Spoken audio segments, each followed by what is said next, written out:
Welcome back to Basic Business Principles Part 2, and we are so thankful that you are attending this class, and we hope so far that this course is beginning to shed some light, especially on how to do marketing in a different way.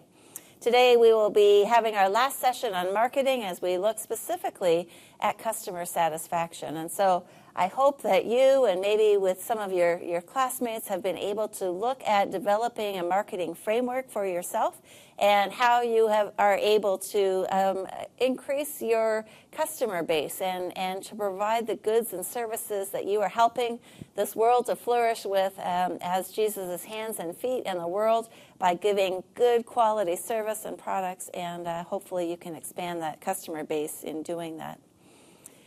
If you remember in the last course, we did do a little bit of talking about customer satisfaction, and so I'll repeat some of those things today, in part because I think it really bears repeating. It's such important information, and we need to remind ourselves of it.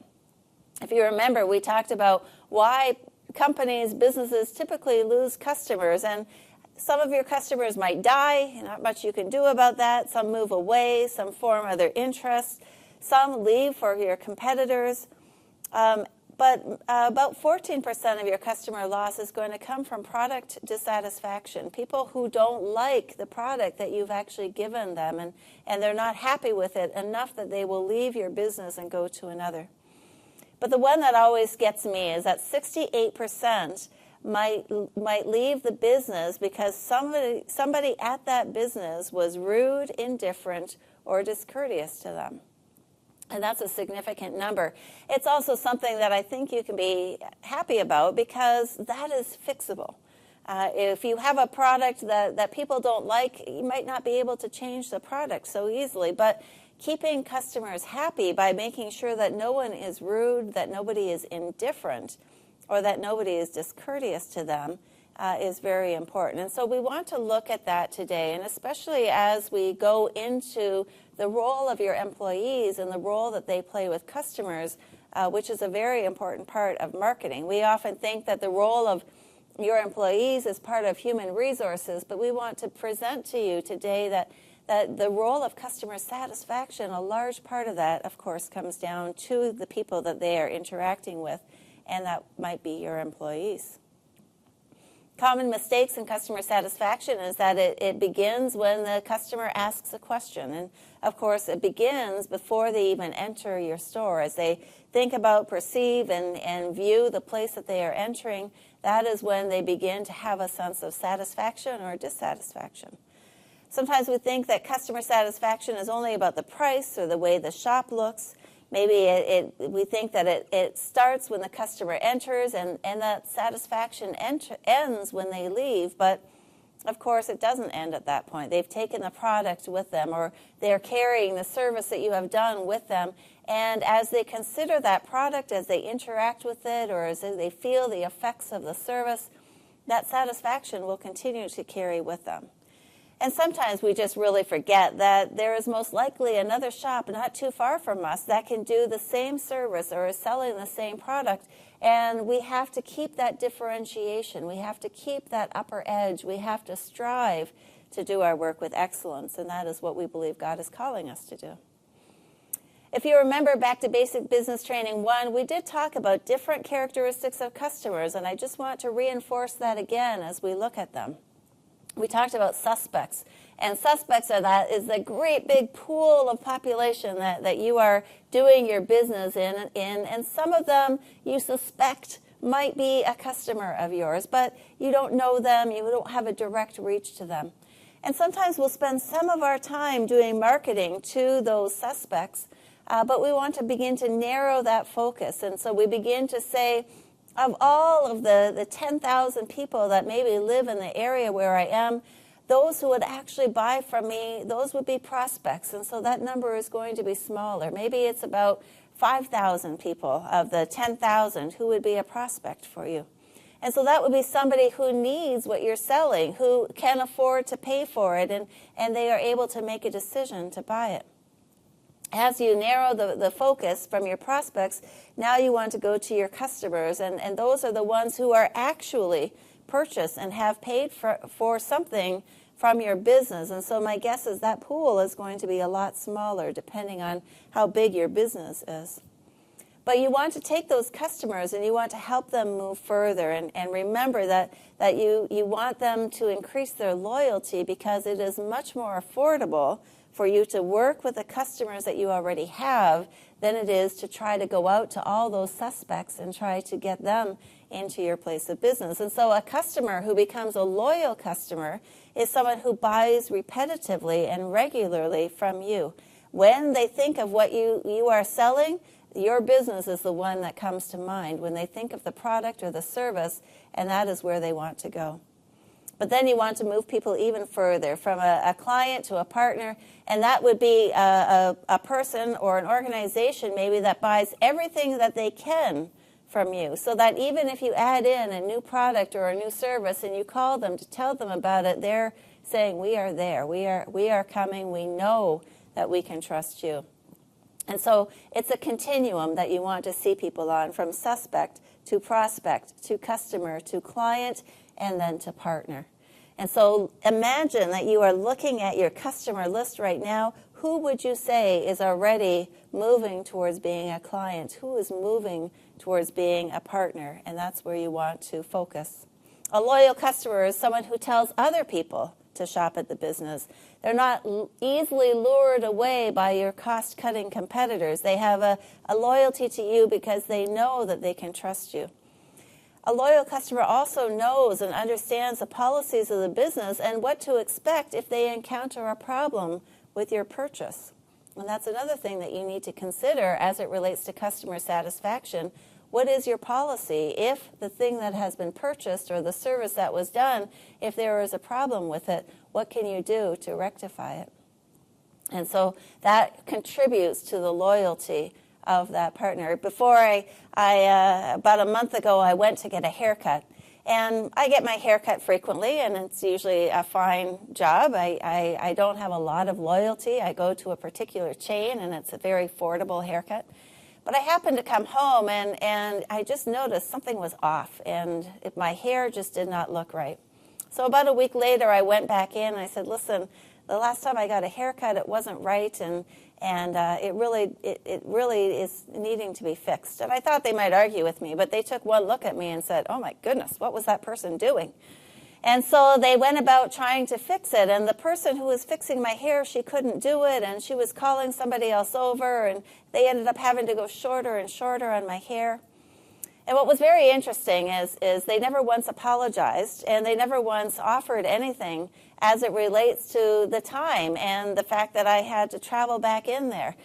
In fact, at the end of the time, I said, do I owe you anything? And I already knew I wasn't going to pay anything because this was their mistake. And the woman hesitated, and she said, well, you can pay if you would like. And then I said, no, that's okay, thank you. What are the policies that you have if somebody is unhappy? And I think being able to know what you will do if a customer comes in and they are unhappy is important. Will you give them their money back? Will you apologize? What are the steps that you will take to make sure your customer stays happy? If you remember, one of my sayings is that a happy customer tells 3 people, an unhappy customer tells 3,000, and now I just told you about this person who gave me a bad haircut because that's a good story to tell. We like to tell the bad stories. So make sure that you have a plan for unhappy customers because they will come. It's not a matter of if, it's a matter of when.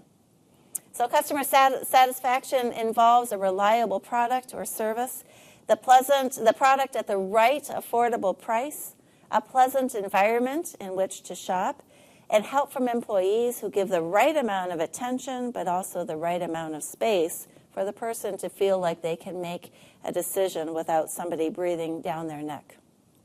Remember that acquiring a new customer costs a business about 10% more than keeping a current customer happy. Preventing lost customers can dramatically improve the business's profit and their growth. For example, reducing the number of lost customers actually can cause you to double your growth if you reduce the lost customers by half. And again, on average, 1/5 of a business customer accounts for 4/5 of that company's profits. And so those are some things to keep in mind. Those customers, those loyal customers, they're bringing the majority of sales into your business, and therefore you want to spend more time helping them move from customer to client to partner. You want to evaluate your own business. You want to give the customers the best possible service. And here's another startling statistic from people who are doing surveys on these things. 80% of shoppers believe that employees don't care about their business. 80% of customers believe that the employees don't care about their business.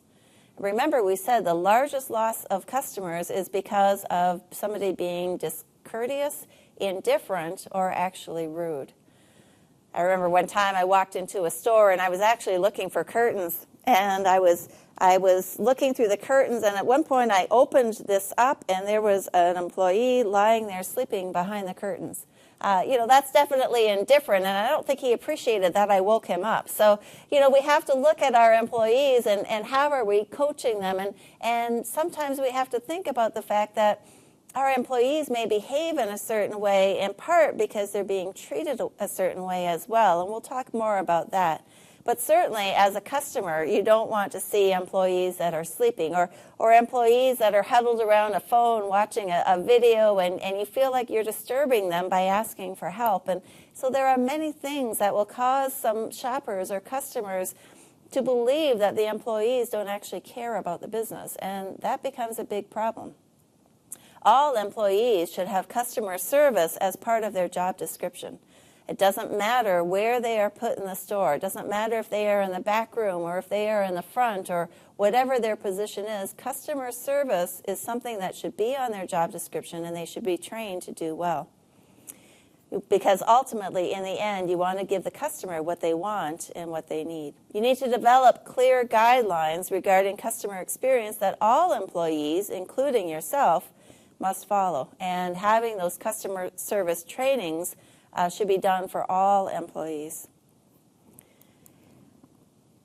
When we look at motivation and what motivates employees, it's something we want to spend a little bit of time on. And so, again, some of the challenges that I hear when I talk to business people is they say, we can't find good employees. We can't find them. We have people that we hire and then they let us down. Or we train them and then they take their skills and they go to a different place.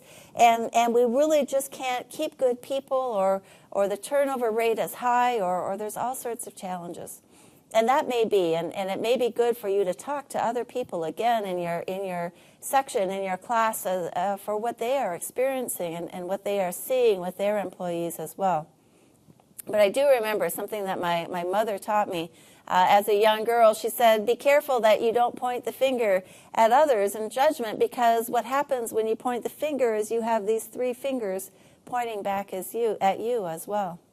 And one of the things that I think I've seen in business after business is that the employees are often treated as a cost of labor and not what we had said before. For the purpose of business, employees are not necessarily treated as the people who we are helping to flourish.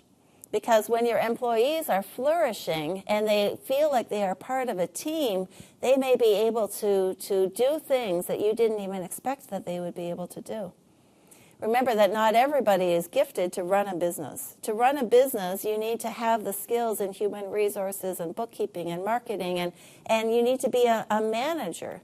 And some of us are not gifted to be managers. We want to just do the job that the business is involved in doing. And so what happens when you have employees and they are in those positions if they don't feel affirmed, if they don't feel like they're part of the team?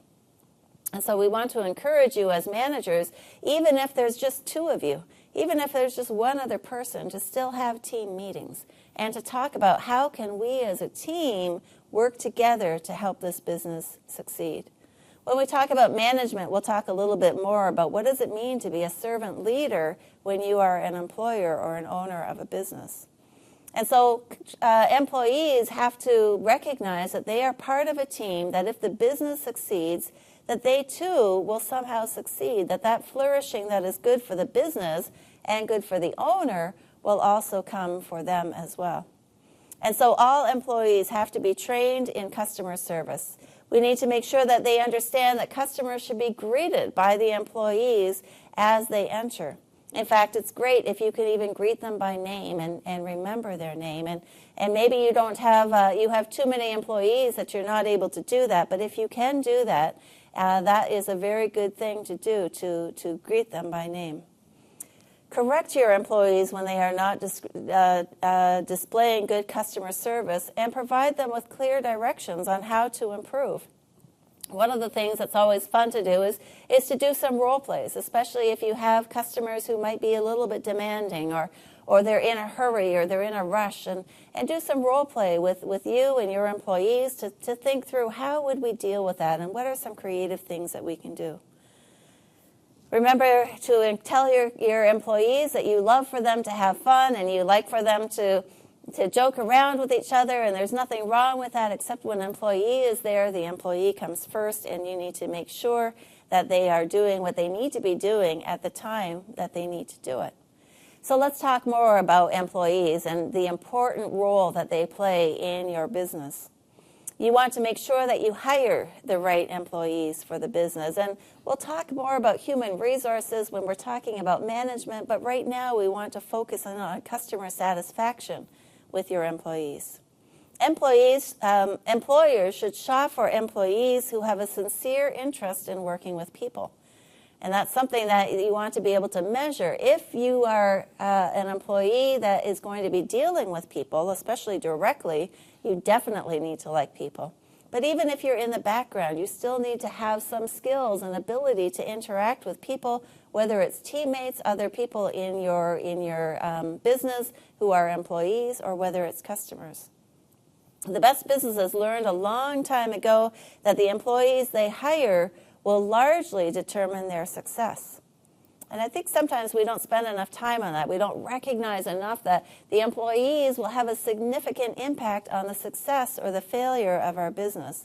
And if that is true, then we want to spend a long time in how to hire people and do a very good job of interviewing and in checking references. There are a number of businesses, again, that I've worked with in small towns and in areas where the business is quite small and the area is quite small. And I ask, how did you find your employees? And often it's, well, my pastor actually told me that, that they needed this person to have a job, and that's how they came to me. Or they said they are a family member who, again, needed a job, and that was how we hired them. But the reality is this, that once a person has been hired, if that employee has poor behavior with customers or with coworkers, they can cause a great deal of harm before you're able to let them go. And some countries, many countries, have a very strict procedure that you have to follow before you can let somebody go. And it takes time that you have to go through that process. And so allowing that person to come to you without really checking it out fully can do damage to your business. And so you may feel compassion when your pastor calls you and says, John needs a job, can you hire John? And you have to think about the fact, does John really have the capabilities and the talents to be able to do this work? Is he going to be causing a problem that in effect will hurt my business? Yes, I want to love John by giving him a job, but ultimately this is God's business, and I need to be ready to be able to have this business flourish so that John is not the only one being served, but the customers continue to be served as well. And so what we have to do is, as we hire people, we have to be watching. We have to respond appropriately to issues when they occur in order to prevent the problem from growing. I remember working with a woman. She actually was a nurse and worked in a government hospital and was doing a great job there. And she went through this course. She was running a couple of businesses from her home, and she decided to start a restaurant, a cook shop for people to come in. And she thought, I need something for my sister to do, and so I'm going to put her there. Well, the business started going, and I went and visited them in the restaurant, and I could see that there were some challenges, and this dear woman pulled me aside, and she said, I just can't get my sister to do the work that she needs to do, and it's just not going well. And about 6 months later, we met again, and she had to conclude that starting the restaurant was her agenda. It wasn't her sister's agenda, and she wanted her sister to work. Her sister really didn't want to work, and maybe she needs to do something that's closer to her own field and specialty. And so what she ended up doing was opening a pharmacy, and as a nurse, that was something that she could do, and she could have her sister there and do some supervision for her.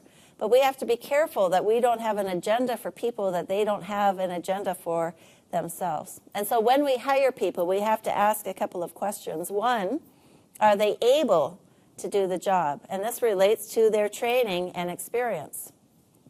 Let me tell you a story about my kids. One of the things I believed and did from very early age with my children was taught them about budgeting and made sure that they had some allowance that they were able to use to learn how to tithe and how to save and how to spend.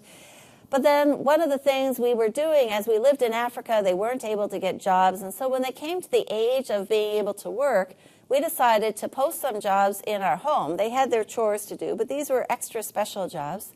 And that we would pay them for so that they could begin to learn what it's like to have a job and to be paid for it.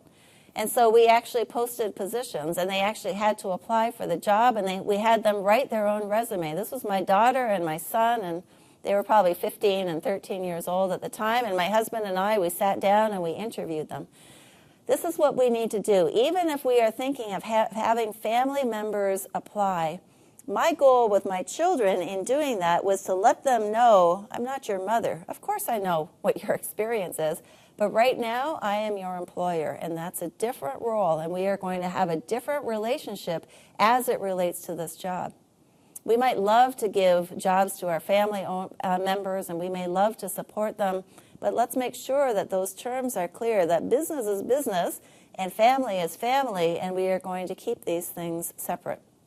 So the first question is, are they able to do the job? That means, do they have the training necessary? Do they have the experience that you are looking for? Do they have the skill set that you are looking for? The second thing then is, are they willing to do a good job? And that relates to their character, to their behavior, to their motivation, and their personality. Now, my son doesn't like it that I tell this story, but the reality is we hired him to do a job, and about, I think 2 months later, we fired him because he was able to do the job, but he was not willing to do the job. And that was an important experience for him, for us to say, I'm sorry, son, I'm your mother, but I am not in this situation. With this job, I am your employer. And as your employer, I shouldn't tell you over and over again that it's time to go to work, that it's time to do the job, that there's a beginning and an ending and a completion. And so we have to be willing to do that, even with the people that are in our family, because we are protecting the business. It is God's business, and we are the managers. And this business is something that we are doing to help our family flourish, but also our customers flourish. And I've seen too many businesses derail because of one employee that the manager, the owner, was not able to control and was not able to have input into, and all sorts of negative things happen. Unfortunately, as a manager, as an owner, you also will have to deal with conflict. And sometimes, again, as Christians, we like to say, blessed are the peacemakers, and we are here to make the peace. And maybe if I don't say anything, maybe it will just go away. Or maybe, if I'm quiet or I frown, they will get the message. But we have to be direct, and we have to be willing to help people learn. And if they are willing to learn, then that's great, and they can stay in the job. The last question that we have to answer is, are they manageable once they are on the job? So are they able to do it? Are they willing to do it? And then are they manageable once they are on the job? How willing is this person to accept direction? Is this person teachable? How do they respond when they are being told no? And how do they deal with conflicts or disagreements? And so as you're going through an interview process, hopefully you're posting the position somewhere, giving people a chance to apply, and then you assess whether they are willing and able to do it, but then you need to assess how manageable are they. I remember I was teaching in Ghana, and people were submitting their business plans to me at the end of the course, and that was the goal, that we would receive these business plans. And in their business plans, they had to indicate if they were going to be hiring anybody in the near future, and if so, what type of people would they be looking to hire. And I'm reading the business plans, and I see one person says, my new employee will be no more than 36 years old. I thought, well, that's pretty specific. Put that aside. I'm reading the next business plan. My new employee will not be any more than 43 years old. I thought, well, what is that about? Why are we seeing these specific ages? Well, in Ghana, age is very important. And if you are the boss, you cannot speak to somebody older than you with any authority. And so if you are 28 years old running a business, you can't have any employees older than 28 because they will then be the boss and you will not be the boss. And that's a matter of the protocol. And so then it's a question of how manageable is this person on the job? Are they willing to take instruction? Are they able to take instruction? And that's where sometimes we do some personality assessments for people who are being hired as well, because we want to know what type of personality does this person have? How do they see the world? How do they deal with conflict? Again, you don't have to go that deep depending on the job that you're hiring for, but don't rush it. Be willing to take your time because your business's success or failure may be at stake with a wrong hire. There are some myths about employee motivation that we want to talk about. How then, once you hire somebody, can you keep somebody motivated? And there are 4 myths that we want to look at that we have heard from people as they think about employee motivation. The first myth, or a myth is something that we believe, but it's not true. The first myth is that I can motivate people. And unfortunately, that's not really the case. Motivation is internal. It comes from the inside. What you can do is you can provide an environment that will allow people to feel motivated, but you are not able to motivate people. The second myth is that money is a good motivator. And unfortunately, I've learned too many times that that is not the case. Money is a good motivator for a very short period of time, but it doesn't take very long for people to think, well, that was good for a little bit, but I could sure use a lot more. And so money is not necessarily a motivator. The third is that fear is a very good motivator. And of course, if the boss yells, people sometimes snap into action at first.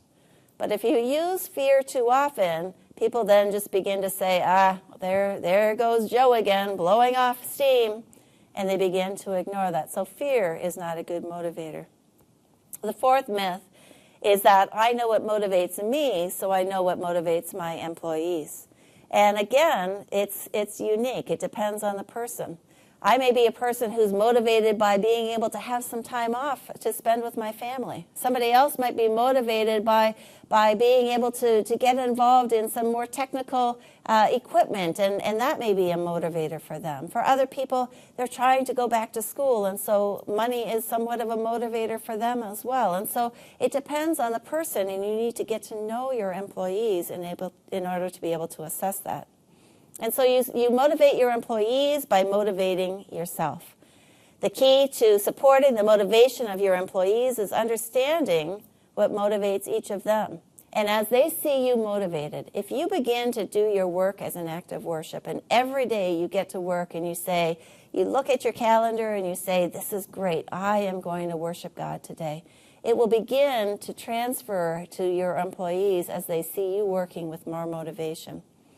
But then you need to understand what motivates each of them. And that is a process. It's not a task. My encouragement is that you meet with your people that work with you and for you, and you talk to them about what is their goal and what do they want to see happen and what would be important for them.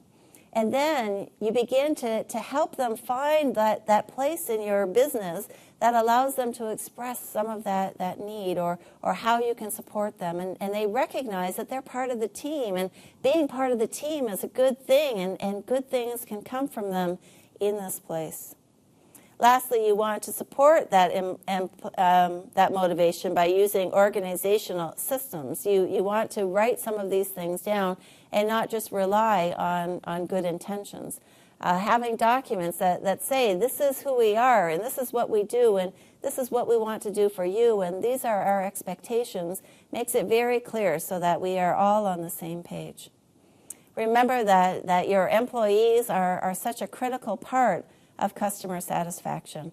And the sad thing is when you have a good business and you've worked really hard for it to go off the tracks. And so take your time, make sure that you are getting people in who can help you and be good for your business so that your business can grow and that it can flourish and it can continue to be what God has called it to be. And if you are in the unfortunate position of having somebody in your business who is not good for your business, get some courage and talk to some people about how to handle that, how to manage that, and begin to take some steps. You can protect it, but you have to be involved. And we know business is risky. Conflict is part of life, and there's a way to do it well in a way that can help the person to recognize that this is not a good place for them, and it's not a good place for you. Thank you so much for your time in this session as we look at the role of customer satisfaction, especially through the eyes of our employees. And we look forward to joining you next session again where we will start looking at management. God bless you all. Have a great day yet, and we'll see you next time.